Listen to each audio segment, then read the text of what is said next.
Então vamos lá. Tá, no último encontro, a gente tratou algumas questões de IA. É claro que, de forma alguma, o objetivo aqui é a gente esgotar esse assunto. Vocês não sabem que o assunto é imenso. Mas, na verdade, isso aqui é uma construção para o que, entre outras coisas, importa essa disciplina, que é esse pensamento de os construtores de novas tecnologias se preocupar com direitos fundamentais. A partir do momento que eu construo tecnologia, que eu estou envolvido com esses processos de construção, o quanto que novas tecnologias, ou tecnologias inovadoras, como IA, podem violar direitos fundamentais. Ou porque tem viés, ou porque tem uma base de dados que não tem uma boa curadoria, e dentro dela, então, tem critérios. Por exemplo, se eu treino uma base de dados a partir dos dados do judiciário, para poder chegar à proposição de uma sentença, a princípio, se você não faz uma boa curadoria, há uma tendência muito grande da base chegar a uma conclusão de que no Brasil, quem é negro e pobre comete crime. Porque a nossa massa carcerária e a maioria dos processos tem esse perfil de pessoas. E nós sabemos que isso não é uma realidade, percebe? Então, é sobre isso, né? Sobre quando você treina um algoritmo de reconhecimento facial, da mesma forma reconhecer também pessoas negras como pessoas potencialmente propensas a cometer crimes, sobre questões assim, mas não só isso. Também discriminação contra mulheres, discriminação contra pessoas heterossexuais, é sobre isso. Mas, isso é um pilar da disciplina. Agora, o pilar também que me importa muito, que é a minha principal área de pesquisa atualmente, que é a filosofia da mente, e dentro do que a gente chama de mentes artificiais, e quando eu falo de mentes artificiais, estou falando se esses algoritmos mais sofisticados, existe cognição dentro deles. Porque até então existe toda uma percepção em grande parte da sociedade leiga, e até mesmo dentro do mundo científico, de cognição é algo restrito a nós, seres humanos, dito evoluídos, e algumas espécies animais, que teria racionalidade. E tendo racionalidade, tem algum tipo de cognição. É claro que muitos animais, dito irracionais, não conseguem, como nós, seres humanos, fazer uma preservação da história. Nós damos propagação à nossa história por meio do registro, né? Tem muitos animais que se perde a história. Mas se a gente começa a olhar isso com mais cuidado, com outras lentes, a gente percebe que sim, há cognição e até certa razão no comportamento animal. Agora, o que nós estamos propondo na próxima fase da nossa discussão, a partir do próximo encontro, dentro da filosofia da mente, e esses algoritmos sofisticados, será que eles poderíamos também enxergar racionalidade dentro deles? E se sim, aonde isso pode nos levar? Tá? Mas para poder chegar lá, a gente vai fechar aqui alguns vocabulários de IA. E a primeira questão, ou dando continuidade, isso aqui eu acho que vocês têm conhecimento, que hoje esse grande campo da inteligência artificial, né, na verdade, ele é dividido em vários subcampos. Nós não temos ainda uma coisa que alguns autores chamam de algoritmo mestre. Um algoritmo que, por si só, que seria o que, vamos dizer assim, uma superinteligência artificial, ele conseguiria resolver qualquer problema de qualquer natureza. Hoje você tem algoritmos especializados, ou especialistas, ou muito bem treinados a partir de modelos para certos grupos de problema. Mas você não tem ainda, eu diria, esse algoritmo mestre que consegue dentro dele incorporar uma diversidade tão grande de construções lógicas para resolver problemas de qualquer natureza, né? Eu, pessoalmente, acho que isso vai ser alcançado, porque é o que nós estamos falando aqui desde o início. Tecnologia é um processo de evolução, construção e aprimoramento. Basta a gente olhar para a nossa história recente, o primeiro avião não voou, ele caiu, o segundo, o terceiro, o quarto, o quinto caiu. O primeiro avião que conseguiu voar, ele simplesmente levantou, deslocou-se alguns metros e pousou novamente. E daí a tecnologia foi avançando e hoje você entra no avião e nem se preocupa como que isso opera e faz um voo transnacional, transoceânico. A mesma coisa em relação ao carro.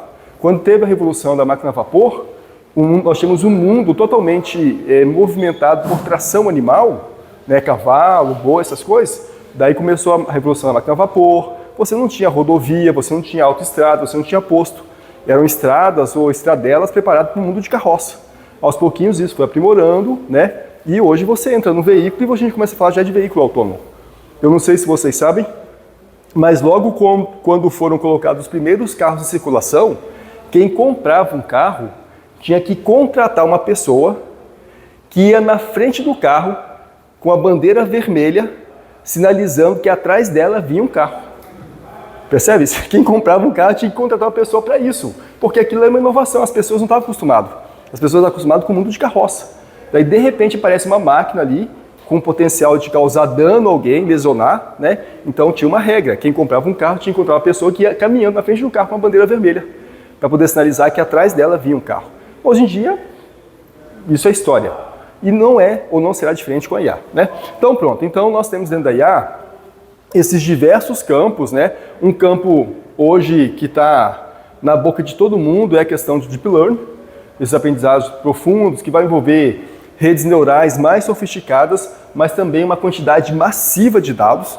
E daí a gente começa a falar, já falamos sobre isso no encontro passado, a importância de ter dados cada vez mais estruturados, que é um problema também que vai se resolver. Hoje as pessoas falam, mas a maioria dos dados são dados não estruturados. Sim, porque nós estamos ainda numa construção de mundo.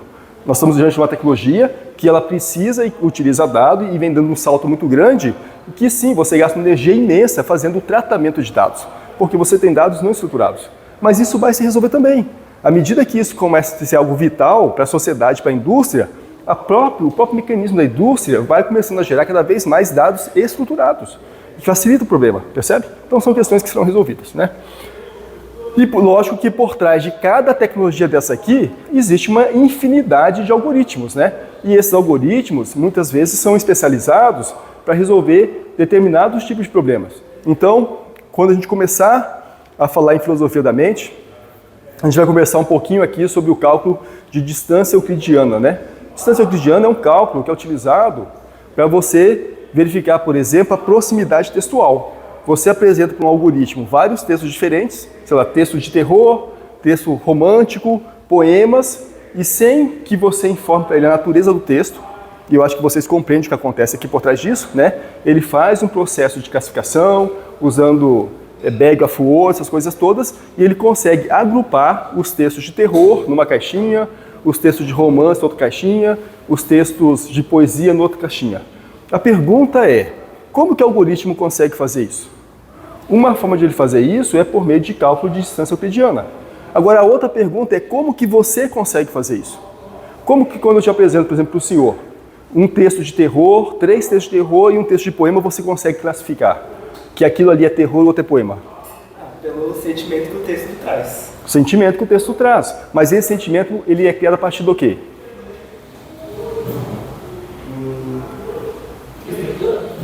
Estrutura, o significado da palavra, o contexto. Percebe que isso também é um modelo algorítmico, né? Então, nós, enquanto indivíduos, somos construídos a partir de uma leitura de mundo.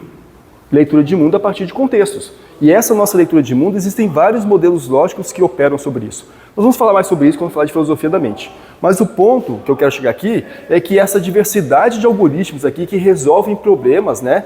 Muitas vezes com uma aparência matemática, e claro que são algoritmos matemáticos, né? Mas na verdade isso são simulação de funções que nós seres humanos também conseguiríamos resolver.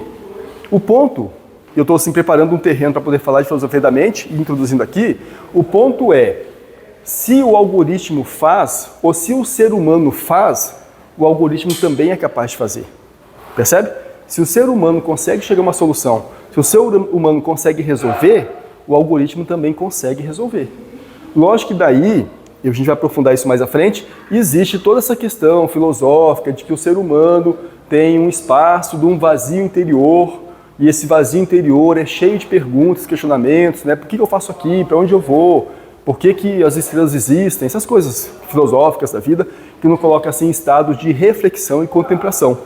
Mas a pergunta é que isso, até mesmo esse estado do ser humano de reflexão e contemplação é fruto de um processo de aprendizagem e de forças sociais. Percebe? Faz sentido para vocês isso? Porque vejam só, fazer um contraponto disso que a gente começou a falar sobre isso no encontro passado. Na Índia e alguns países asiáticos tem aquela questão dos meninos lobos.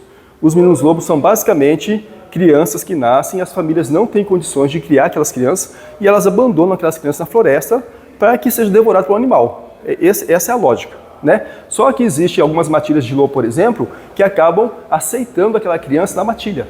Existem vários casos de estudo sobre isso.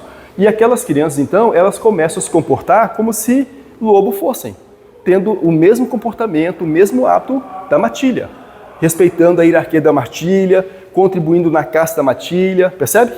O ponto é, essas crianças, que foram abandonados e foram acolhidos pela matilha, possui essa ferramenta que todos nós aqui possuímos, que é o cérebro. Só que essa ferramenta não foi treinada. Não foi treinada com essa visão de mundo que nós somos treinados. Tanto é que quando se encontra essas crianças e tentam, vamos dizer assim, socializá-las, existe uma dificuldade imensa e muitas delas morrem. Uma porque não conseguem mais se envolver nesse ambiente que nós vamos chamar assim de civilizado, e outra porque não consegue desenvolver um vocabulário. Quando a gente fala de linguagem e língua, né, você, uma criança, para alguém aprender uma língua, ela tem que começar a aprender até o 5º ano de idade. Depois do 5º ano, existe uma dificuldade imensa da pessoa aprender uma nova língua, ou aprender uma língua, percebe? Então, o que eu quero dizer com isso é que toda essa construção que as pessoas muitas vezes assim colocam como única do ser humano, esse vazio interior, né? Na verdade, isso é fruto mentalmente de uma construção mental. Porque o mundo que nós percebemos, que cada um aqui enxerga, na verdade, esse mundo, ele existe filosoficamente dentro de você próprio. Você só enxerga esse mundo que está fora da sua mente a partir de sensações diversas, mas ele existe somente dentro de você. E daí, aqui a gente não vai ter espaço para o semestre para falar sobre isso, né? Existem algumas linhas de filosofia que falam que, na verdade, então, esse mundo, na verdade, nada mais é do que uma construção mental sua. E que tudo que você enxerga e toca é uma grande ilusão que você construiu mentalmente. Lógico que isso é um aparato filosófico para poder você questionar a existência das coisas, né? A gente não vai ter espaço muito grande para falar sobre isso. Mas a gente vai falar um pouquinho mais sobre isso à frente. Voltando aqui para o nosso tema, então. Então veja que esses algoritmos que resolvem uma diversidade de problemas são problemas que já são resolvidos por nós, seres humanos, e que a gente acaba incorporando dentro de algoritmo. E se são problemas que nós resolvemos e que nós incorporamos dentro de algoritmo, e se nós pensarmos que racionalidade é uma palavra polissêmica, e quando eu falo de palavra polissêmica, eu estou falando que racionalidade é uma palavra que ela é aplicada para diferentes coisas. Por exemplo, eu posso ter uma racionalidade para solucionar problemas. Eu posso ter uma racionalidade operacional. Por exemplo, uma racionalidade operacional, eu sei que se eu apertar esse botão, ele acende e apaga a luz. Isso faz parte de um processo racional operacional. Porque se você apresentar esse botão para um cachorro, ele não vai talvez ter essa consciência de que apertar ou não esse botão, ele acende uma luz. Nós somos treinados para isso. Então, essa racionalidade operacional nossa permitiu isso. Agora, lógico que existem elementos mais sofisticados. Se você coloca um espelho, por exemplo, no meio da mata, e uma onça se depara com aquele espelho, e se vocês procurarem, vocês vão ver esses experimentos, ela se espanta e ela não se reconhece no espelho. Ela pensa que o que ela vê é uma outra onça inimiga e começa ali quase que um processo de ataque à visão que ela vê no espelho. Entretanto, quando você coloca um primata perante o espelho, o primata ele leva a mão e toca o espelho. Esse fato, ele está se reconhecendo como imagem. Né? Então a gente começa a falar aqui de mentes com, eu não vou chamar de mentes mais evoluídas, mas mentes mais preparadas para reconhecer e criar certas construções. Percebe? Agora, o fato é que, voltando para o ser humano, essa construção mental nossa é fruto de um grande treinamento. Né? E eu já falei sobre isso no último encontro, vou fazer esse último recorte e avanço aqui, que é como que cada um de vocês reconhece que isso aqui é uma cadeira e que aquilo ali não é uma cadeira. Como que o senhor reconhece que isso aqui é uma cadeira e aquilo não é cadeira? O dia que eu sentei. O dia que sentou? É uma resposta. Mas é somente isso. Isso aqui é uma cadeira?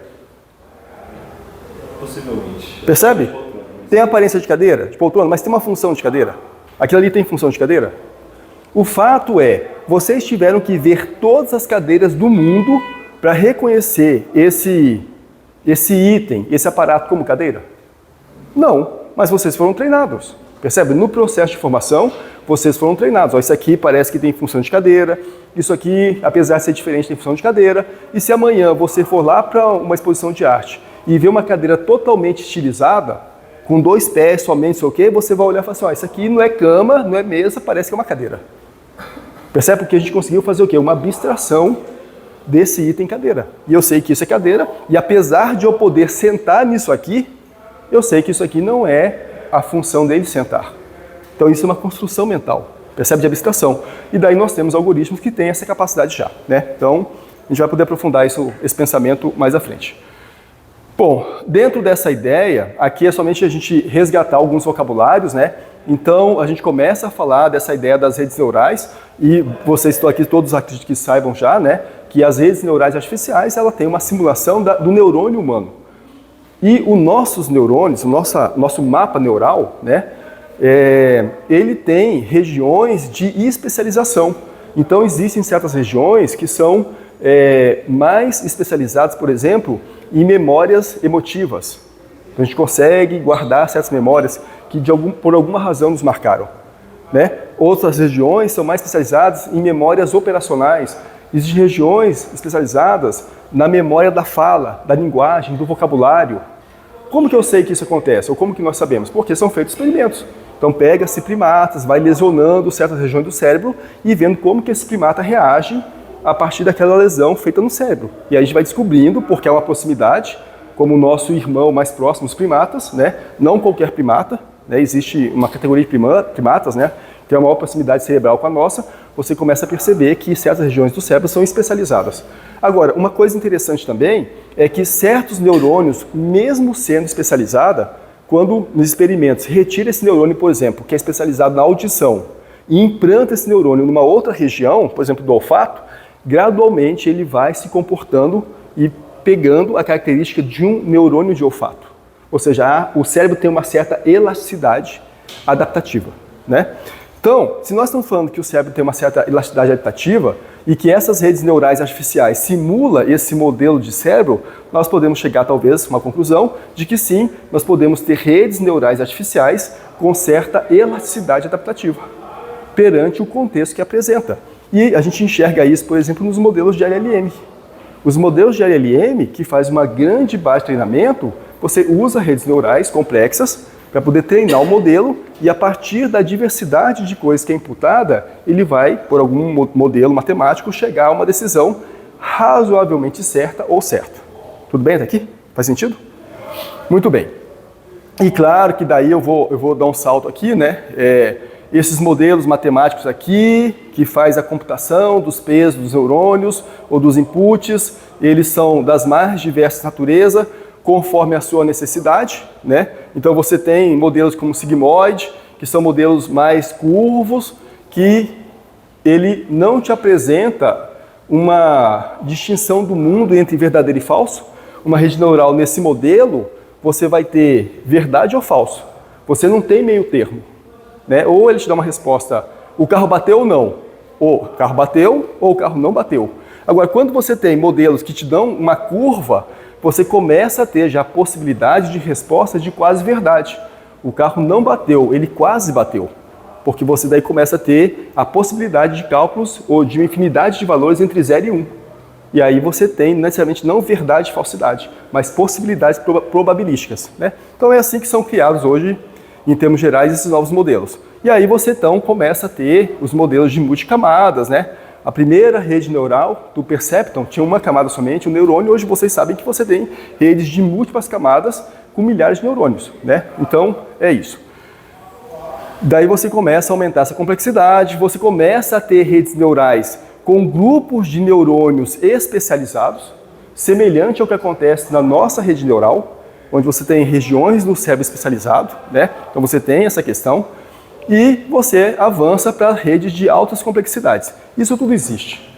O ponto que eu estou falando sobre isso, eu quero chegar, é que isso, em alguma medida, tem uma similaridade muito grande com a estrutura do comportamento cerebral.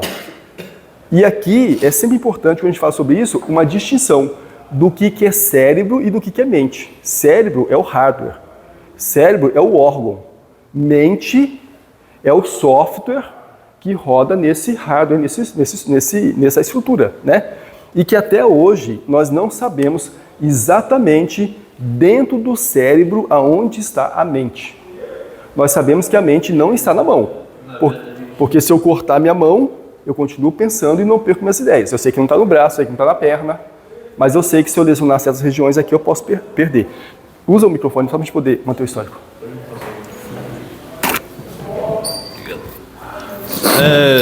Não, é só por curiosidade. Na verdade, em geral, a gente não sabe no sistema nervoso inteiro onde se encontra a mente, porque na verdade o cérebro, apesar de ser um órgão mais importante do nosso sistema nervoso, Até onde eu vi, eu me lembro de ter visto uma discussão bastante tempo atrás, então não sei se eu tô certo ou não, que na verdade o sistema nervoso inteiro compõe o que a gente chamaria de mente, de personalidade de uma pessoa, não só o cérebro. Isso daí, inclusive, perder um membro pode gerar mudanças na sua mente mesmo. É e não é, mas a colocação é muito importante, né? Porque ela permite a gente explorar algumas visões. Porque, veja, a gente poderia explorar o que ele fala pelas pessoas paraplégicas que perdem ou têm o seu sistema nervoso central muito afetado, mas eu acho que o caso mais interessante de poder explorar isso são os gêmeos siameses, ou aqueles siameses, porque eles são siameses com dois cérebros e duas mentes diferentes, compartilhando uma mesma estrutura corporal e um mesmo sistema nervoso. E mesmo assim, com mentes diferentes. Percebe? Ou seja, então veja que essa questão mente, ela sim tem uma influência do sistema nervoso, mas ele não é o determinante. Porque no caso dos siameses, isso que eu acabei de falar, são dois cérebros diferentes que poderiam compartilhar experiências semelhantes, mas que mentalmente são indivíduos diferentes. Recentemente eu li uma reportagem de duas irmãs siamesas, que uma delas namora e a outra, na verdade, é assexual. Quer dizer, é uma questão interessante se você pensar, né? Porque se uma namora e tem mentalmente desejo, atração, vontade, né, nesse instinto, vamos chamar assim, primata da sexualidade, e a outra é assexual, compartilhando o mesmo sistema nervoso, então a gente percebe que o sistema nervoso ele tem uma influência sim, mas ele não é o determinante para a construção desse aparato mente. Não sei se ficou claro. Não, né? Ficou que ele não é o determinante, mas porém ele tem o sistema nervoso como um todo, ele pode ter influência. Então a mente por si própria não necessariamente está num lugar unificado, ela pode estar espalhada como um todo. Não, sim, mas então esse é o ponto. Esse espalhado, eu não diria que a mente está espalhada, eu diria que ela sofre influência de outros elementos. Por exemplo, em termos gerais, nós entendemos que nós temos 5 sentidos, né? Olfato, visão, paladar, tato, né? Mas recentemente descobriu toda uma nova cadeia dos sentidos internos. Então, por exemplo, a fome é um sentido que muitas vezes a gente não enxerga ele assim, mas ela é um sentido que muda o comportamento humano, que gera certos comportamentos, percebe? O que eu quero dizer com isso é que o sistema nervoso ele é um elemento importante, mas eu não sei se a mente está espalhada por ele. Ele gera influência, certamente, mas necessariamente não é o elemento. Não, mas o que eu tô falando aqui, existe a possibilidade de ser como um todo espalhado o negócio. A gente não tem... o que eu tô falando basicamente é porque é muito difícil dizer, porque até onde a gente sabe, o cérebro é o sistema... O cérebro, não só o cérebro, mas o sistema nervoso como um todo, do ser humano, é o sistema mais complexo que a gente tem, que a gente conhece atualmente. O sistema nervoso ou a mente? O sistema nervoso como um todo. Porque o negócio se você tira o cérebro de alguém, o sistema nervoso não tá. Então a gente não tem certeza. Mas é que quando você olha fisiologicamente, sistema nervoso e mente são coisas distintas. São aparatos diferentes, né? O sistema nervoso e a mente são aparatos diferentes, em termos fisiológicos. Lógico que estão conectados, assim como a gente está conectado, né? Enfim, estamos conectados, mas são aparatos diferentes. Mas eu compreendi seu ponto. E não estou falando que seu ponto não é verdadeiro. Ele tem uma razoabilidade. Mas eu diria que existe uma influência, certo, mas não é determinante. Mas o seu ponto tem um fundamento. O meu negócio é que, justamente, é que a gente pode falar do sistema nervoso junto com a mente também. Porque a gente não tem certeza se eles são realmente coisas separadas também. Já tem. Não, isso tem. Isso existe em vários estudos que apontam que são elementos. Quando a gente começa a estudar a mente, então existem vários estudos que começam a apontar que a mente está situada no encéfalo. Seria essa região da mente, né? Então você tem o hipotálamo. Quando a gente começar a falar da mente, eu vou fazer uma projeção dessas regiões do cérebro, né? Mas existem vários estudos que têm uma suspeita de que a mente está no encéfalo. A mente, que eu digo, é essa questão que nos faz pensar e que nos faz ter essa conversa.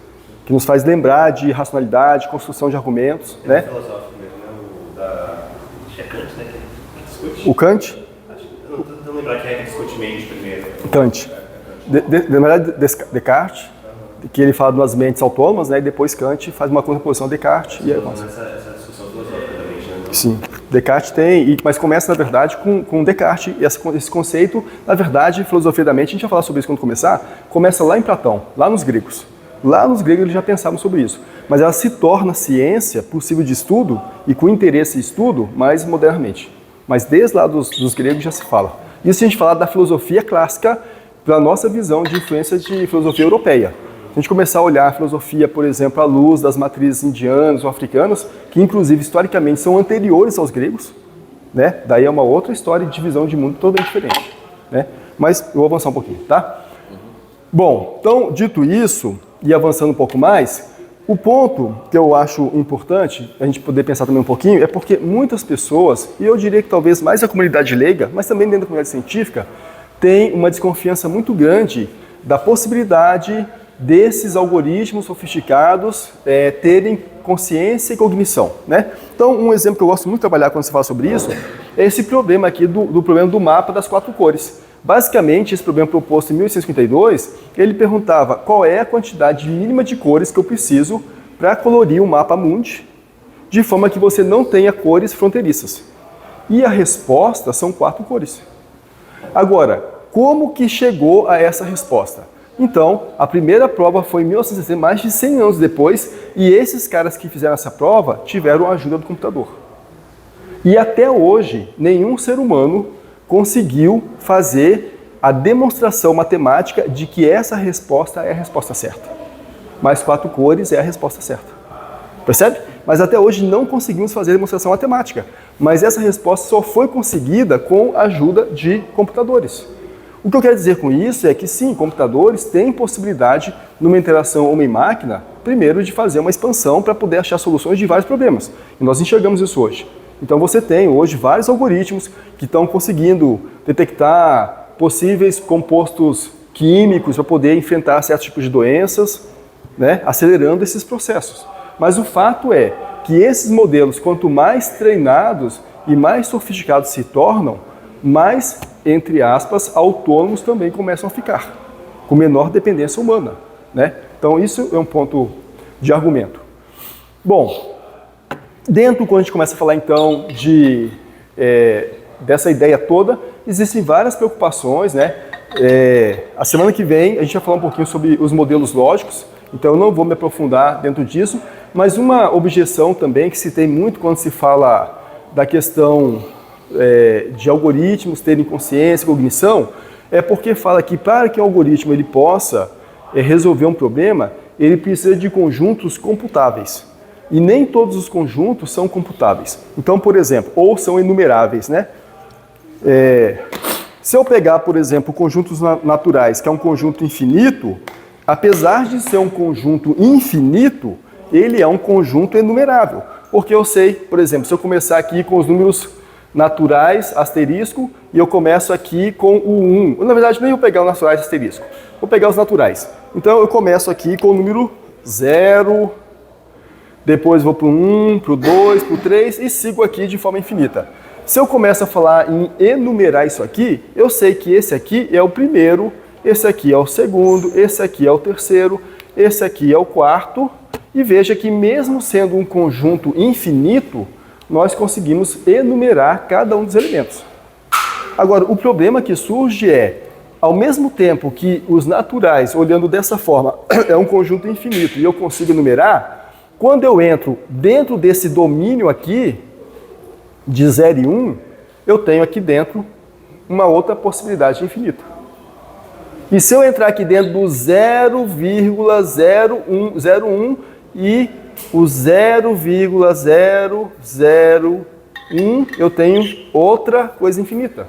E se a gente seguir essa lógica, a gente vai chegar aqui dentro de uma lógica de infinitude impossível, infinito do infinito. Isso aqui seria um exemplo de conjunto não enumerável. Como que nós, seres humanos, resolvemos isso? Abstraindo. Então, de alguma forma, nós abstraímos essa possibilidade, nós não conseguimos enxergar a solução, mas abstraímos e seguimos em frente.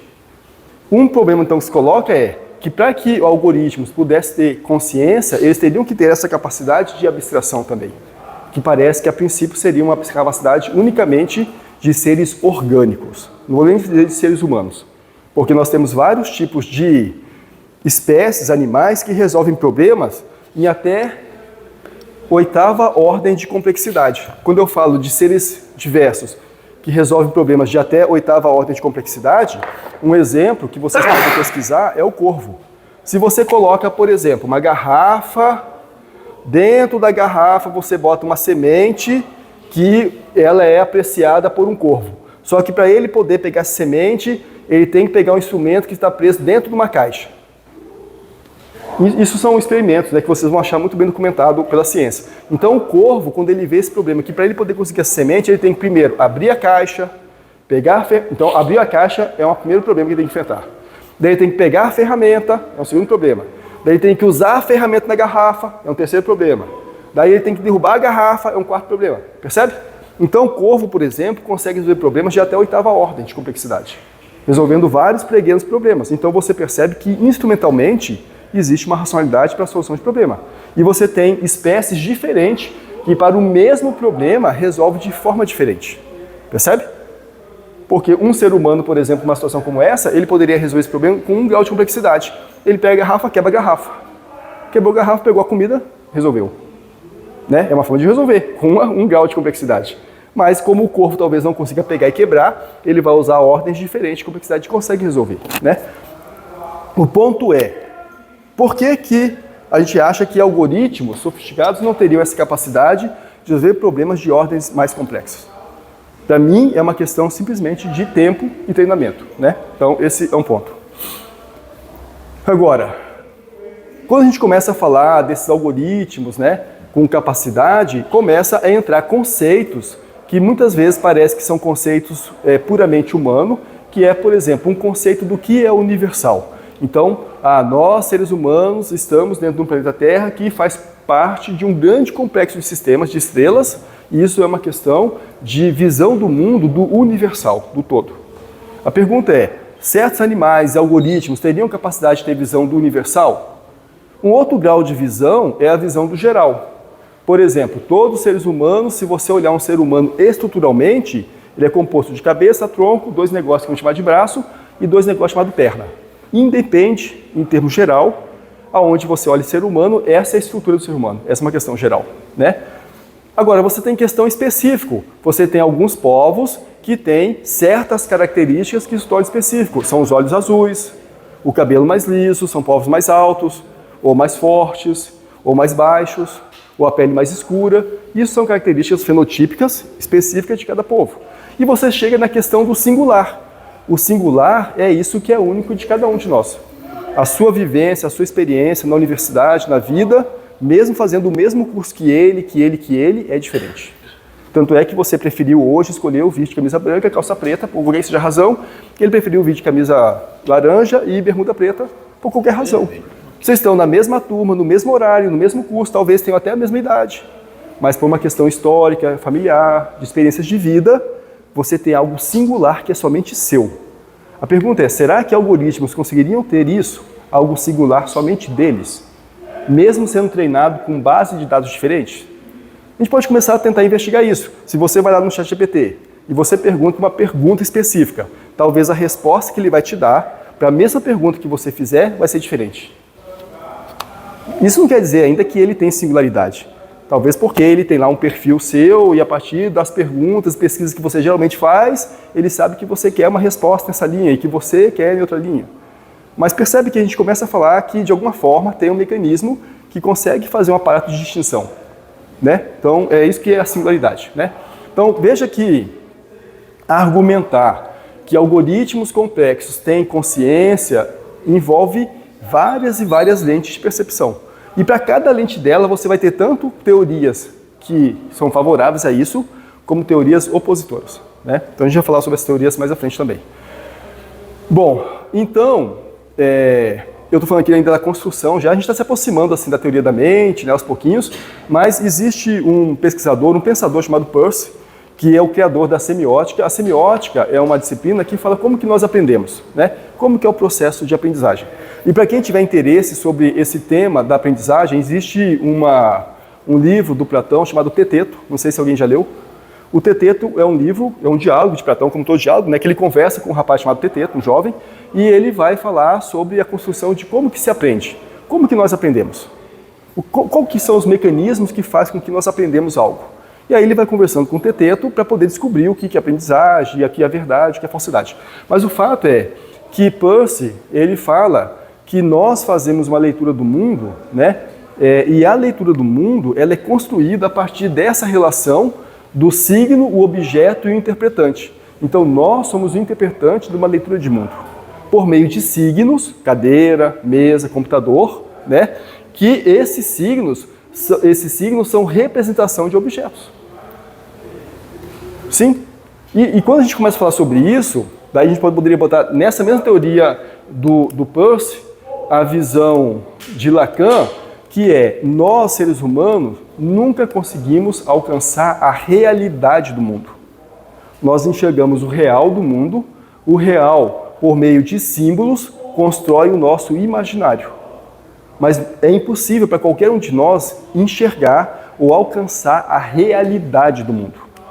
O que nós enxergamos do mundo é uma construção mental por meio de símbolos que cria o nosso imaginário para ter uma percepção do real, né? Então isso começa a falar da inconsciência humana. Quando a gente começa a falar da inconsciência humana, eu estou criando assim vários elementos, né? Se eu perguntar, por exemplo, para o senhor sonha colorido ou preto e branco? Colorido. Alguém aqui sonha preto e branco? Todo mundo aqui sonha colorido? Todo mundo sonha colorido? E você consegue parar o seu sonho e depois voltar para o seu sonho no ponto que você estava? Não facilmente. Se eu dormir pouco tempo depois, eu consigo. E consegue alterar o seu sonho? Direcionar o seu sonho? Depende. Às vezes. Então perceba, né, essas perguntas nos faz sobre questão de leitura de mundo. Porque muitas vezes as pessoas pensam que o sonho é um processo do inconsciente. Mas na verdade ele é uma dimensão da consciência. Porque se ele está na consciência, eu tenho um controle sobre ele. Quando ele está no inconsciente, eu perco o controle. O que é inconsciente? Inconsciente, por exemplo, é quando alguém vai fazer uma cirurgia que tem que tomar uma anestesia geral e ele toma aquela anestesia e simplesmente ele não sabe o que aconteceu com ele num período de 1 hora, 2 horas, 3 horas. Ele ficou inconsciente. Ele não consegue fazer o registro de nenhuma memória do que aconteceu com ele naquele período da inconsciência. Mas mesmo estando inconsciente, as funções vitais dele continuam operando. Mas ele não consegue fazer registro de memória do seu momento de inconsciência. Percebe? Então, quando a gente começa a pensar do sonho, que meu sonho é colorido, eu consigo dar controle ao meu sonho, eu consigo direcionar meu sonho, na verdade, então o sonho é um processo dentro do consciente, não do inconsciente. Percebe? Então, eu estou falando sobre isso. Fala que a gente sonha todo dia. Os sonhos que a gente não lembra, eles estão no aspecto do inconsciente. Desculpa? Fala que a gente sonha todo dia. Aham. O sonho que a gente não lembra, ele está no aspecto do inconsciente. Eu não consigo responder isso por falta de base, né? Mas eu diria que não é porque eu não lembre que ele está no inconsciente. Por quê? A minha visão para essa resposta é porque na nossa vida existem vários fatos da nossa vida que nós vivenciamos que nós não nos lembramos. Mas eles não foram inconscientes. Se eu perguntar para o senhor, nesse dia, há 1 ano atrás, nesse horário, o que o senhor comeu naquele dia? Talvez o senhor não vai se lembrar. Mas ele foi um processo consciente. Só que a sua memória achou que não era relevante guardar aquilo. Percebe? Então, isso não quer dizer, então, que algo que eu não lembre, ele está no inconsciente. Ele pode ser simplesmente algo que minha memória entendeu que não é relevante guardar. Né? Ninguém nunca sonha em anestesia? Não existe sonho em anestesia? Não estou falando do sonho, estou falando da memória registrada durante o período de anestesia. Não se registra a memória.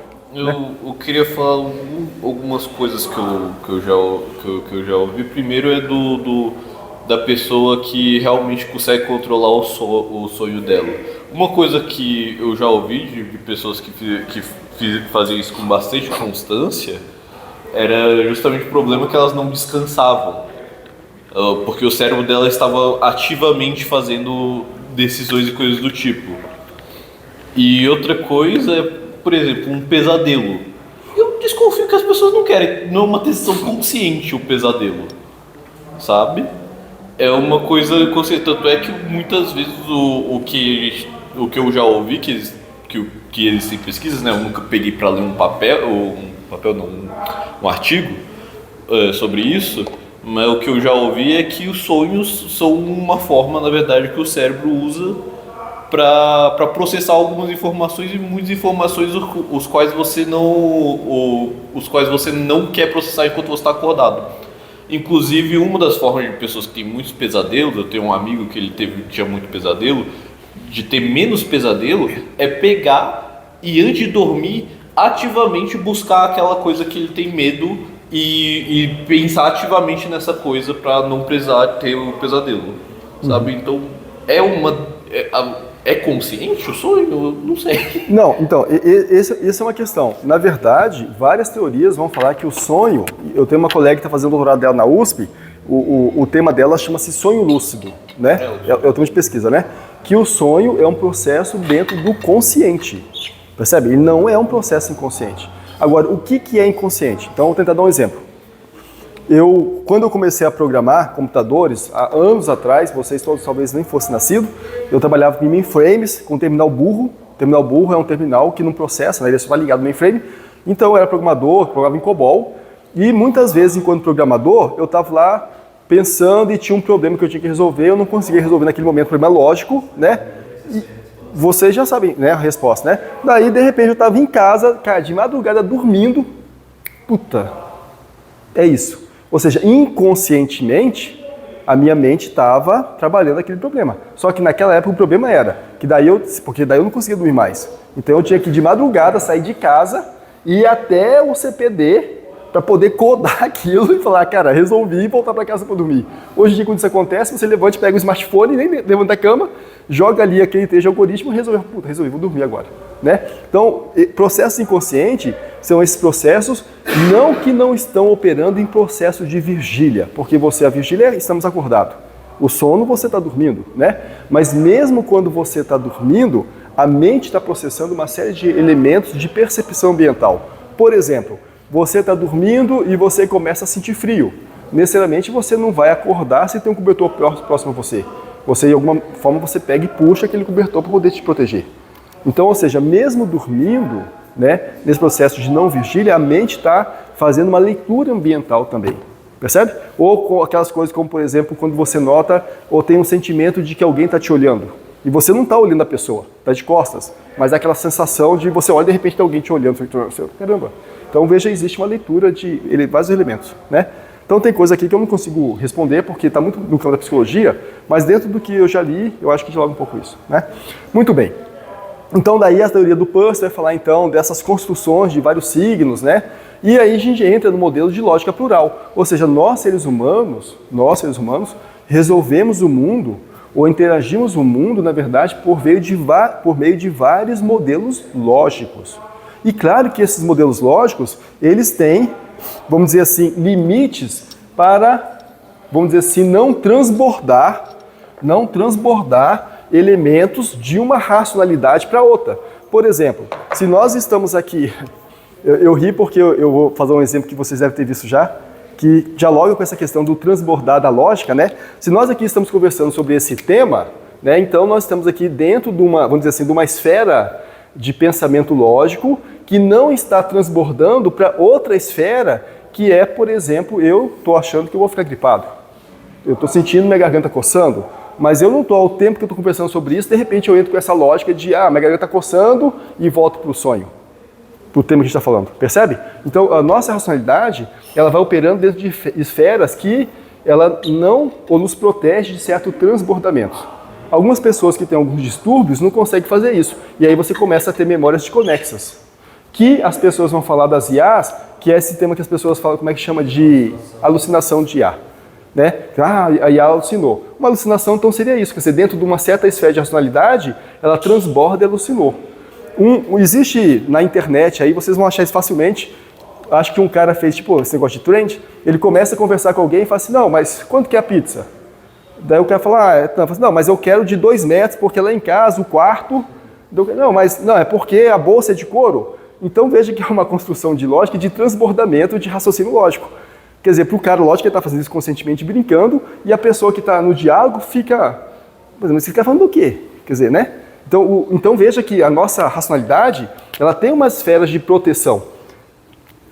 Bom, o que isso importa para nós? Porque vocês sabem também que computacionalmente, quando você invoca um sistema no processo de sistema operacional e aloca uma região de memória para resultar um código, aquela região de memória também é protegida para não transbordar para outras áreas. Sim? Porque se você pudesse simplesmente transbordar para outra área, você poderia, tecnicamente, fazer um buffer overflow e escrever aqui e até gerar problemas de insegurança de software, por exemplo. Então, o processador, lá nos seus registradores, né, ele cria regiões de proteção de espaço de memória para que um código rode aqui sem transbordar para outras regiões de memória que estão controlando outro software e outro aspecto do sistema operacional. Então, veja que isso tem uma proximidade também com as blindagens das nossas racionalidades. Percebe? Por isso que essa ideia, eu até passei no grupo, eu acho, um livro da teoria da mente, da teoria computacional da mente. Não sei se alguém de vocês tiver a oportunidade de ler, mas eu passei lá um livrinho pequenininho, 90 páginas, né? Que ele vai falar um pouco sobre várias dessas construções, né? Então, ou seja, o que eu quero chegar aqui é que nós, seres humanos, resolvemos o mundo por meio desses modelos de lógicas plurais, que são, conscientemente ou não, modelos lógicos, né? Que conseguem nos trazer soluções de algo que possa ser verdadeiro, improvável, possível, ou principalmente uma coisa que a maioria das nossas decisões é de quase verdade. A maioria das nossas decisões não é feita porque eu acho que algo é verdadeiro ou algo é falso, porque eu tenho um sentimento de quase verdade. Ou seja, a quase verdade eu tenho um sentimento que aquilo ali vai dar certo, que aquilo ali tem uma probabilidade muito grande de ser verdade. Eu posso não ter certeza que é verdade, mas é quase verdade, né? Então, isso é um ponto importante, tá? O fato é que nós enxergamos, né, essa árvore aqui, né, essa árvore frondosa, mas por trás dessa árvore existe toda uma estrutura de construção que dá suporte a isso, que é muito maior do que a beleza da realidade, né? E aí que a gente vai, daqui a pouquinho, não hoje, entrar na filosofia da mente. E esse aqui é só um desenho para vocês enxergarem dessa árvore semiótica, que foi a tese doutorada de uma colega nossa aqui do UNB, né? Que ela fala desses modelos semióticos e dessas árvores, né? Que dialogam com vários elementos de ativação. Bom, então isso eu fecho um pouquinho e muito superficialmente algumas ideias de IA já dialogando ou se aproximando da filosofia da mente. Agora, eu quero fechar o encontro de hoje falando sobre essas duas coisas. Para onde que nós estamos indo e o amanhã, né? Então, eu não sei se vocês já tiveram a oportunidade de ler a teoria do Kurzweil, que é a teoria dos saltos de aprendizagem. No Brasil, vocês vão encontrar esse livro, até na internet mesmo, em PDF, que chama-se... Como é que chama o livro dele? O livro em inglês é A Singularidade, em português eu não me lembro, mas depois eu coloco lá no grupo o livro. É um livro muito interessante de se ler, né? Mas o fato é que a teoria do Kurzweil, ele fala que os processos de evolução, então, das tecnologias, para chegar na superinteligência artificial, onde você teria algoritmo com capacidade de processamento, né, equivalente a vários cérebros humanos, ele está aqui numa ordem de crescimento que mais ou menos aqui entre 2060 e 2100 nós teríamos essa capacidade tecnológica. Então, está muito próximo de nós esse momento de termos um algoritmo que seria um algoritmo mestre, com essa capacidade de conseguir processar de forma equivalente a um conjunto de cérebros humanos. Mas que hoje nós estamos aqui ainda em termos dessa cognição. Os algoritmos hoje estão aqui próximo a um processamento de um inseto e um rato em termos de solução de problemas, né? Mas que nós, pela teoria do Kurzweil, isso está acelerando, né? E daí a gente aqui nem está falando ainda, porque quando ele escreveu esse livro, não tinha discussão ainda da computação quântica. Se nós colocarmos nessa equação a computação quântica, aí o salto é muito maior. Agora, o ponto é, a gente não vai precisar de ter um computador quântico embaixo da mesa para poder usar isso. Você aluga processamento quântico em nuvem, né? Esse é o ponto. E lógico que toda essa teoria aqui tem a questão da convergência e esses novos algoritmos, tá? Então, eu acho que eu falei sobre isso, vou avançar aqui. Então, veja, nós hoje estamos dentro dessa ideia da inteligência artificial superficial. A inteligência artificial superficial é o que nós enxergamos hoje. São certos modelos que resolvem muito bem determinado grupo de problema. nós começamos a perceber o surgimento dos modelos de inteligência artificial ampla, esses modelos LLMs, como esse ChatGPT, Gemini, coisa assim, que você, através de um prompt, ela conversa contigo sobre qualquer tipo de problema. E aqui eu não estou entrando na questão se a resposta é precisa ou não, né? Mas o fato é que se a resposta é imprecisa, a resposta para mim é uma questão de tempo para a resposta se tornar precisa, percebe? Se é imprecisa hoje, é uma questão de tempo e treinamento para poder melhorar. Assim como se no começo desse semestre eu perguntasse de plano para vocês, me fale sobre filosofia da mente. Talvez se vocês não tivessem uma proximidade, daria uma resposta imprecisa, e à medida que, se vocês tiverem interesse sobre isso, vão lendo, vocês vão tendo respostas mais precisas, e vai chegar um momento que você consegue dar uma resposta com maior assertividade, percebe? Que é um processo de aprendizado. Então, querer cobrar desses modelos, querer atacar os modelos, falando assim, mas eles erram muito, é uma questão de não olhar para o ser humano e perceber que também nós erramos muito. E a partir dos nossos erros, a gente vai se aprimorando até o momento que a gente começa a ter mais segurança e ter respostas mais corretas. Não é diferente da construção desses modelos, né? Então, hoje a gente começa a enxergar essa inteligência artificial ampla. Mas nós estamos caminhando, então, dentro dessa ideia da superinteligência artificial, que seria essas IAs com maior capacidade e que gera todo esse debate de tem que fazer um congelamento na pesquisa de IA, isso vai poder dominar os homens. Lógico que a gente não está falando aqui de Skynet, né, das máquinas contra os seres humanos, mas a gente está falando aqui sobre, eventualmente, usar esses algoritmos em locais de decisões importantes e que a gente comece, em alguma medida, a perder o controle sobre essas decisões. Quando eu falo perder o controle, é ter uma aceitação de um certo grau de erro, que eu falo, tá bom, eu aceito esse erro, porque tudo bem assim, percebe? Né? E sempre que a gente olha essas questões, eu acho que a gente não pode perder de vista a questão geracional. Vocês são, por exemplo, qual a idade de vocês aqui? 20, 23, 22, 18, 19? Né? Nessa faixa, né? Talvez aí entre 18 e 23, porque é majoritariamente isso, né? Vocês têm uma visão de mundo ou têm uma utilização de tecnologia, uma afinidade diferente da minha experiência. Apesar de eu ter um pé lá na tecnologia, ter um pé no direito e a vida toda consumir e usar tecnologia, construir tecnologia, mas a minha experiência com tecnologia é diferente de vocês. Vocês nasceram no mundo, talvez que para vocês tem uma certa normalidade, por exemplo, se criar enquanto indivíduo ou se representar enquanto indivíduo por meio de redes sociais. Ter um perfil, grupo de amigo, combinar, sair para balada via, sei lá, Instagram, WhatsApp. Na minha geração, para combinar via balada, se dava via telefone. Daí se você ia sair com 10 pessoas, tinha que ligar para 10, combinando. Hoje não, vocês montam o grupo do WhatsApp, combinam com todo mundo. Estou aqui, não estou. Agora, as gerações que estão vindo, isso já é uma questão antiga para eles. Já é outra relação. Percebe? Estou falando isso por quê? Porque isso vai dialogar com a aceitabilidade das novas tecnologias. Então, algo que para mim possa causar um estranhamento, ou que meus pais causam estranhamento, para vocês é menos estranho e para as novas gerações, menos estranho ainda. Percebe? Essas gerações, um exemplo simples. Essas gerações novas que estão vindo, eu vejo meus sobrinhos, por exemplo, eles jogam lá alguns jogos que vai fazendo um percurso e vai ganhando florezinhas.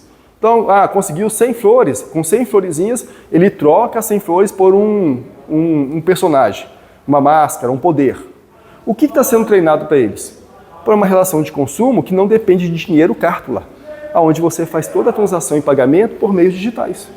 Então, para eles, se eles amanhã chegarem no mundo que vocês estão hoje, falar em ter dinheiro na carteira, fala assim, cara, eu não quero nem tocar esse negócio nojento que é dinheiro. A pergunta é, quantos de vocês aqui carregam dinheiro na carteira ainda? Talvez poucos. Eu mesmo tenho na minha carteira R$100 para uma emergência. Há anos que eu não vou ao banco, faço digital. Mas a geração que está vindo, muito mais ainda. Percebe? Então, assim, essa discussão toda de aceitar ou rejeitar o espaço de certas tecnologias também é uma questão geracional, né? Então, isso é um ponto importante. Eu não sei se estou dizendo demais, mas... Enfim, se eu estiver dizendo demais da conversa, pode falar. Quando você fala que a questão da inteligência artificial é a questão dela aprender, demorar um tempo a aprender até chegar no nosso nível ou passar ele, aí você está assumindo que a inteligência artificial tem a mesma capacidade de aprendizado e racionalidade da gente. Você está fazendo o caminho inverso, né? Você não está duvidando que ela tenha, você está assumindo que ela tem a mesma inteligência da gente e aí é por isso que ela aprende. Mas pode ser que ela não tenha a mesma capacidade de racionalização e aprendizado da gente. Pode ser que chegue no momento que ela bate no teto lá que ela não passa dele. Eu não acho isso. Eu também acho que eventualmente ela vai passar, mas você está fazendo o caminho inverso, né? Isso. A pergunta é importante. A minha leitura é que ela não só consegue construir modelos de aprendizados semelhantes ao nosso, mas até mesmo superiores. Porque, por exemplo, se nós chegamos a um esgotamento mental de aprendizado sobre um tema, qualquer coisa, né, nós vamos precisar de um tempo para poder refrigerar, vamos dizer assim, para poder sair do burnout. As IAs não têm essa limitação. Você vai lá, coloca mais memória, coloca mais pensamento e ela continua expandindo. E uma outra questão importante quando eu falo sobre isso. O que você aprendeu, você não consegue pegar o seu aprendizado, o seu cérebro e simplesmente, ainda hoje, transpor ele para uma outra pessoa. Como lá na Matrix. Lembram? Que o cara vai lá, bota o coisa, precisa aprender a pilotar um helicóptero, daí faz o download lá do manual e ele vira o maior piloto de helicóptero. A gente não consegue, eu acho que a gente vai chegar nisso. Já começa a ver um experimento, né? Então o que eu estou dizendo é, esse caminho sim, de que na minha visão, as IAs não ainda hoje, mas em algum momento vão ter elementos sofisticados tal de criar leituras de mundo e aprendizado superior à nossa capacidade humana. Né? Então acho que esse é um caminho assim, inevitável. Tudo bem daqui?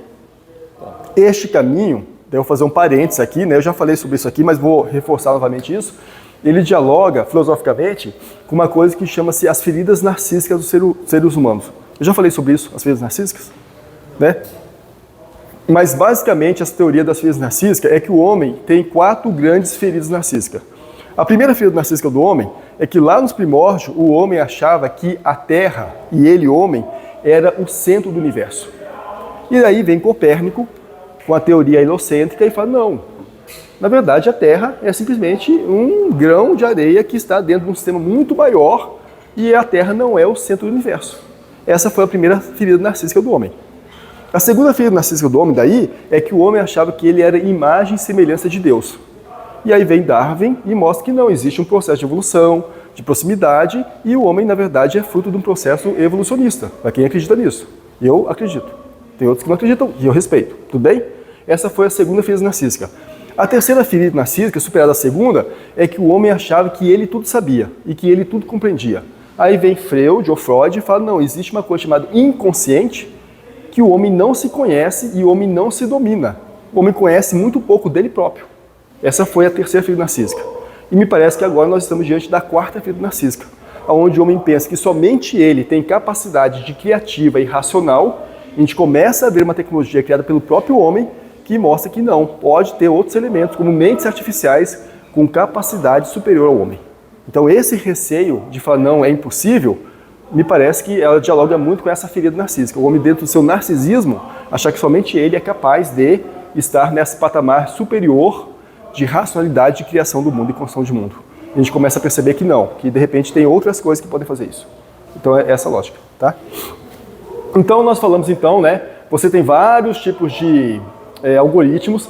Existe esse livro aqui do Pedro Domingos, né, chamado Algoritmo Mestre, que dialoga um pouco com esses vários modelos. É um livro antigo, talvez tenha uns 10 anos, um pouco mais, não sei, mas que ele dá uma boa ideia sobre isso. Por que isso aqui é importante? Porque todas essas nomenclaturas aqui são nomenclaturas utilizadas na filosofia da mente.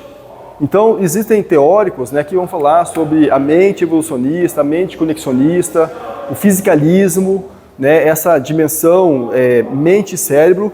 Tem alguns que falam que a mente, na verdade, ela não está fisicamente dentro do cérebro, mas ela, na verdade, ela permeia essa região e, de alguma forma, ela está acoplada aqui. Só que nós não temos ainda ciência para poder compreender isso. E isso vai começar a dialogar com a alma. Então, Descartes falava que a mente é a alma. Então, você começa a perguntar, então, quando você morre, você tem um corpo físico, e isso que chama-se de alma e vai embora seria a nossa mente. Então, quando você morre, o corpo físico perece, a alma, para quem acredita nessas concepções, né, seria a mente. O que seria a alma? A alma seria a mente? Com as lembranças, com as memórias, com as energias de mundo?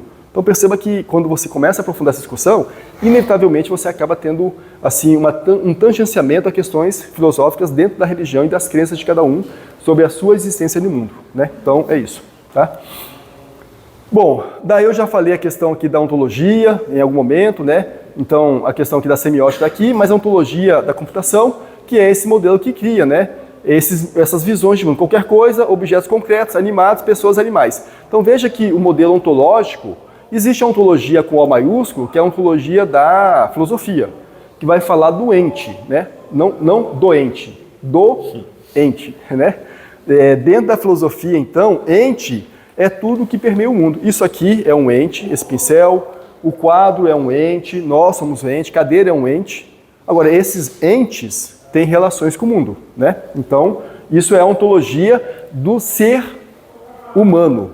Ser humano é ser, existência humana. Não, né? O conceito de ser humano é a existência humana, né? O que é ser humano? O que é existir humanamente? Então, essas questões vão estar aqui dentro da ontologia. Para quem tiver interesse, depois vocês procuram no YouTube, vocês vão achar lá umas aulas de um filósofo chamado Heidegger. O livro é Ser e Tempo. Então, nesse livro Ser e Tempo, ele vai falar sobre a questão do ente ontológico, dessa questão de ser humano. É bem interessante, filosoficamente, fazer, e lá ele facilita muito a leitura desse livro, né? Mas aqui, nesse momento, a gente está falando da ontologia com O minúsculo, que é a ontologia das estruturas de informação. E daí existe todo um campo, né, que vai fazer essas qualificações de informação. Por que é importante a gente perceber isso aqui? Alguém, no encontro passado nosso aqui, eu não sei se está presente, perguntou então, falou assim, então nós, seres humanos, temos a tendência de botar tudo em caixinhas. E sim, nós colocamos as coisas em caixinhas, né? Então nós fazemos muito uma organização mental, agrupando as coisas em caixas, né? Sem perceber, mas é assim que nós olhamos o mundo. Agrupando as coisas em categorias. Pessoas boas, pessoas más, pessoas confiáveis, pessoas não confiáveis, comida saborosa, comida não saborosa, grupo de cores, grupo de sensação de dor, intensidade de dor, tudo isso vai estar em pequenas caixas, né? Veja que a semiótica, a ontologia da sistema de informação, ela faz exatamente isso. Ela pega e coloca as coisas em caixinhas. Pessoal, como é que nós estamos de horário? Só para poder... Tem mais 20 minutos, mais ou menos isso? Tá. Então, eu vou avançar aqui, né? Então, pronto. São modelos aqui formais, né, ontológicos. Aqui, a UNB, há uns 2 anos atrás, existe um congresso nacional de ontologia. Há uns 2 anos atrás, ou 3 talvez, a UNB sediou esse congresso. Para quem tiver interesse, então, nesse conceito, busque na internet que vocês vão ver aonde que deve acontecer o congresso desse ano, se não aconteceu ainda. Que discute essa questão da classificação das informações, né, que permite criar bases mais sofisticadas para melhor treinamento de algoritmos de Deep Learning. Porque você tem estruturas ontológicas melhor qualificadas, né? Entre outras coisas, tá? Então, já falei sobre isso, então eu vou avançar aqui um pouquinho. E a gente começa a falar, mas eu não vou me deter muito nisso, né? Sobre certas habilidades humanas. E o que acontece hoje é que a máquina, ou a técnica, não a técnica, porque a técnica é o indivíduo, a tecnologia, né? Ela já superou o ser humano em termos de habilidade física. Você consegue ir muito mais rápido daqui do UNB para sua casa, ou de carro, ou de ônibus, do que ir correndo a pé. Você, com uma máquina, consegue levantar um peso muito maior do que você humanamente conseguiria levantar. Com um guindaste, uma máquina assim, percebe? Você, com um trator, puxa uma coisa muito mais pesada do que você, mesmo 10 homens, conseguem puxar. Então, dentro dessa dimensão das habilidades humanas, fisicamente, nós, em diversas coisas, já fomos superados pelas máquinas. Agora o que nós começamos a perceber é a possibilidade de sermos superados também cognitivamente, por meio desses algoritmos sofisticados. Então essa é uma dor que dialoga com essa que eu falei de quarta-feira narcísica, né? A superação humana no seu campo cognitivo que o homem acha que é somente dele, né? Então eu vou avançar aqui. Daí, já falei que alguém perguntou do Kant, né? Então sim, a crítica de razão pura do Kant dialoga com essa questão toda aqui, ou é uma ferramenta inicial desse diálogo, tá? Bom, feito essa construção, e partindo para o amanhã, né, a gente começou a falar da meditação, onde estamos, para onde estamos indo, o amanhã. Então, o amanhã, eu começo falando sobre ele, sobre essa engenharia biológica.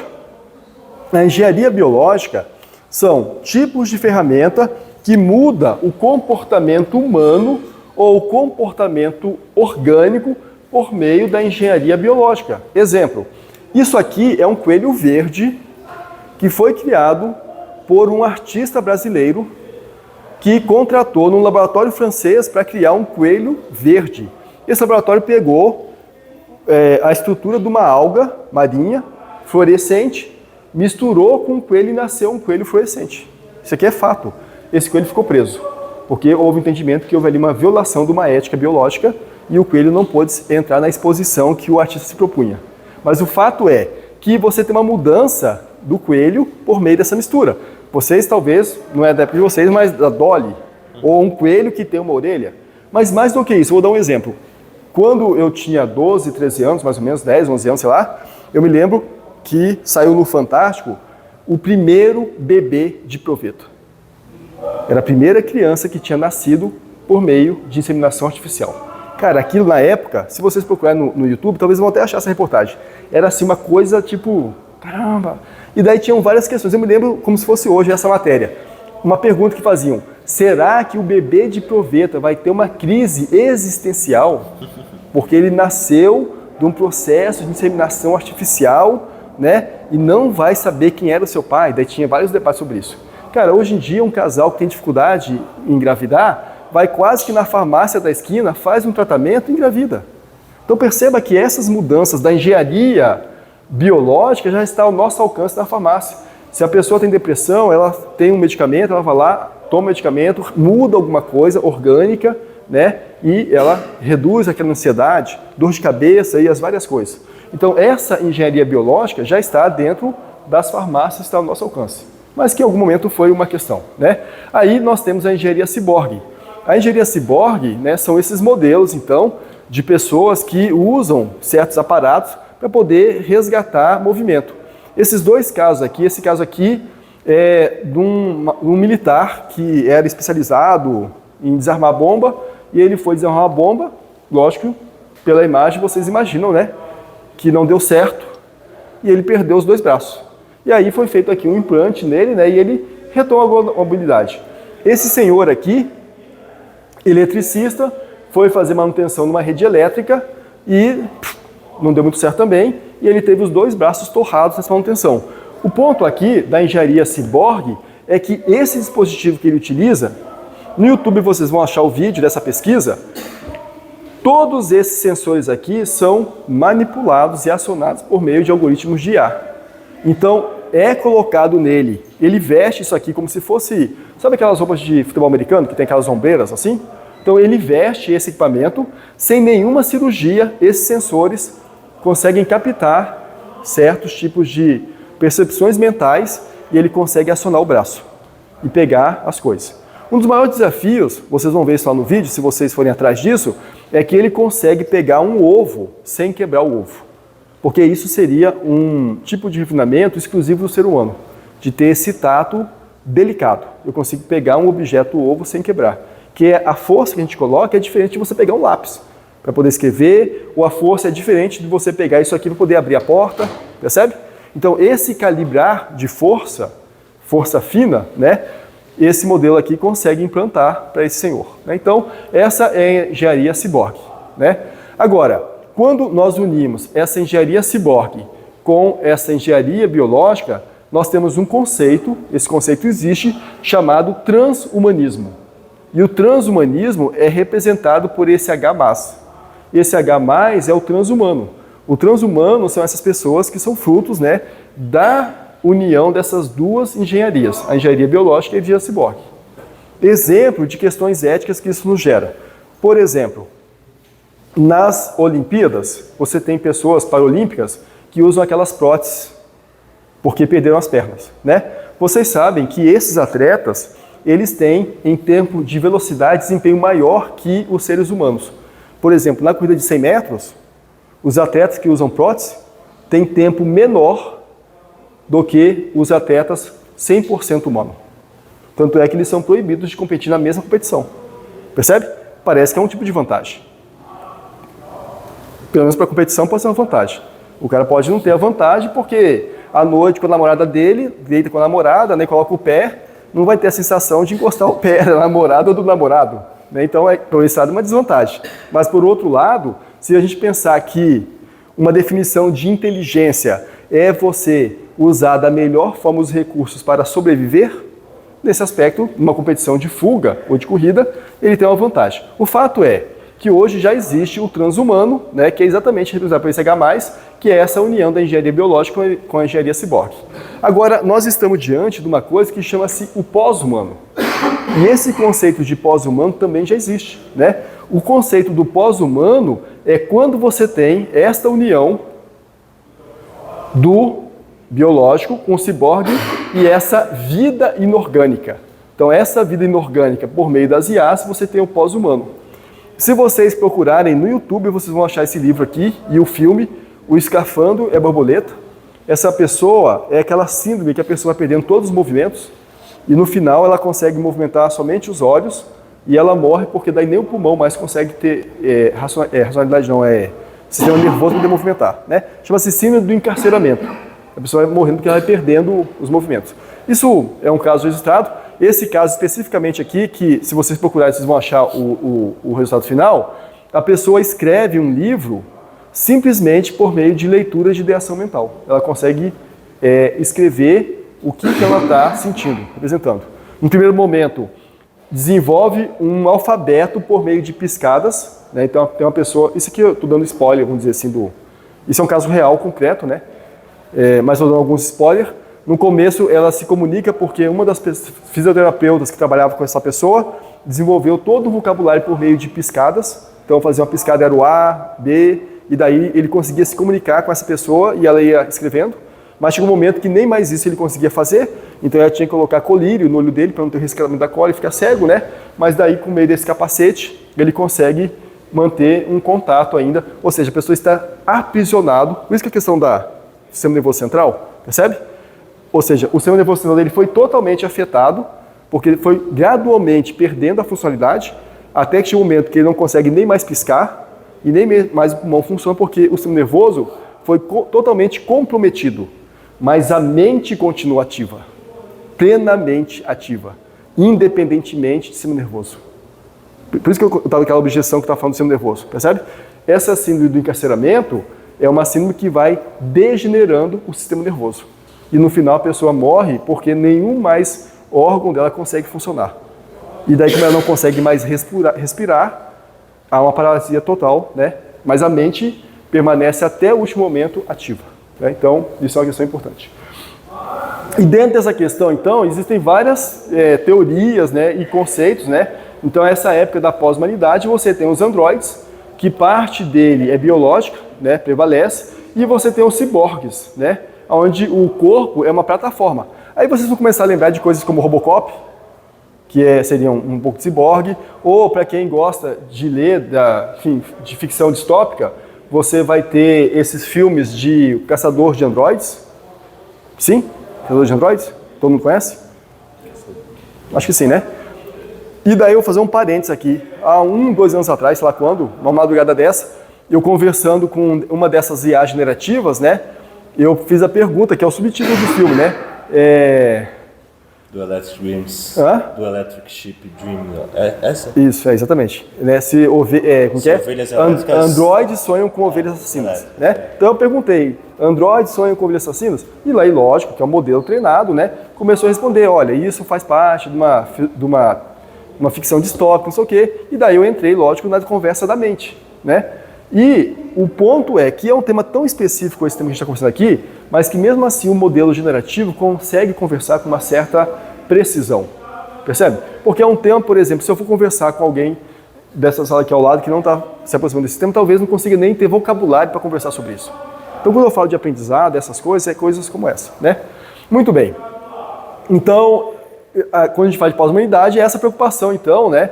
Se essa dignidade humana é incompatível com a dignidade da pós-humanidade, porque eticamente, uma pergunta que tem aqui, quando eu converso sobre isso com os alunos de direito, ou lá na academia de direito, o medo, a pergunta é, tudo bem, se nós ou a humanidade conseguir desenvolver essa tecnologia, que coloca o homem num outro estágio, a pergunta é, quem vai ter acesso a ela?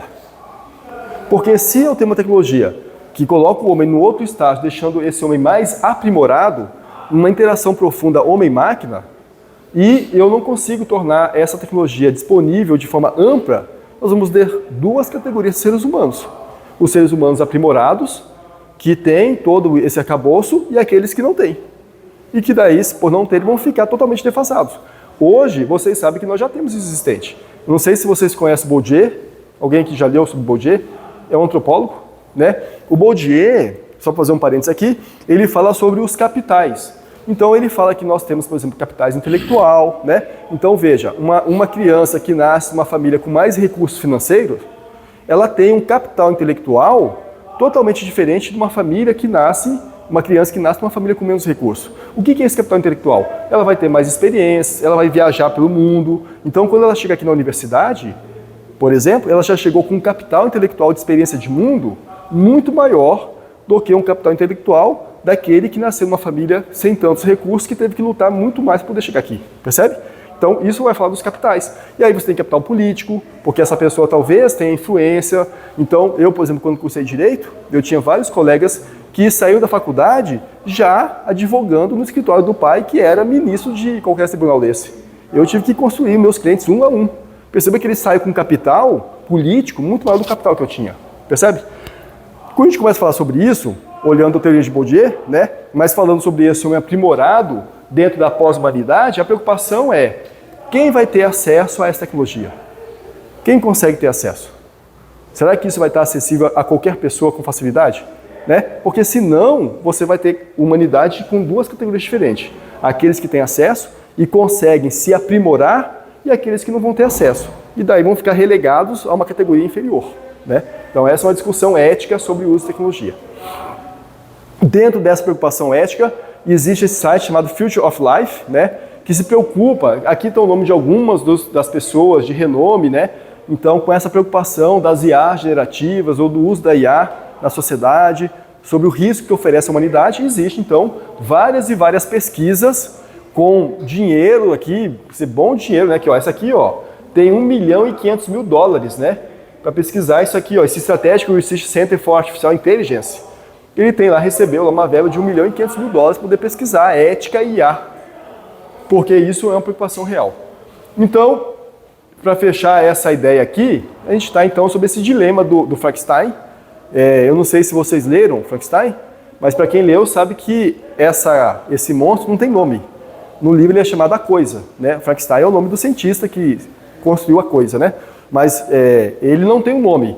Mas quando a gente começa a falar então dessas possibilidades, na Europa, então, já existe uma discussão que fala que há a necessidade da criação de uma nova personalidade. Juridicamente, nós temos as pessoas naturais, que somos nós, e temos as pessoas jurídicas, que são as empresas. Então, se discute na Europa a necessidade de criar uma nova pessoa jurídica chamada e-person ou e-servants, né, que seria para poder atribuir responsabilidade civil a erros cometidos por inteligências artificiais. Então, a gente está nesse debate agora sobre várias academias, sobre a necessidade ou não dessas coisas. Né? Então, eu fecho essa nossa viagem de hoje, ou reflexões, né, com essa questão. Então, o que a sociedade ou nós iremos fazer diante dessa nova realidade? E daí, na próxima semana, a gente começa falando sobre essas questões, se esses algoritmos, então, possuem consciência, e a gente vai entrar, então, em mentes artificiais, a devoradora de dados e de homens. Pessoal, obrigado. Até quinta-feira.